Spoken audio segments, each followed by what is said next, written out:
Awak dah naik konseng lah dengan motor ni. Dekat kedai awak tak habis-habis stok masuk. Motor ni bukannya bagus mana pun. Dulu orang beli LC ni pasal rega dia murah. Rega dia murah, bawa okey. Pasal tu orang beli. Sekarang mak, rega dia bukan main kau mak. Lepas tu LCVA ni orang rabak. Seat dia kau tengok daripada segi seat dia. Seat dia ni nipih. Dah lah nipih. Kerah. Bawa lama-lama atas motor ni naik ke matu lah bumper kau tu.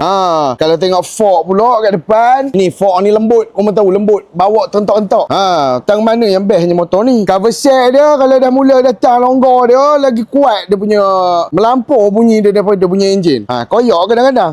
Dia punya tank minyak pun dia koma lah. Secoik dia tak besar pun tank minyak dia koma kerak-kerak lah. Koma kesesen minyak. Kesesen minyak tu dia naik konsen tengok muka koma. Tapi itulah. Awak kutuk macam mana pun motor V8 ni memang sedap kalau bawa jalan jauh. Enjin dia best, tahan lasak. Design dia pun smart tu pasal orang ramai beli.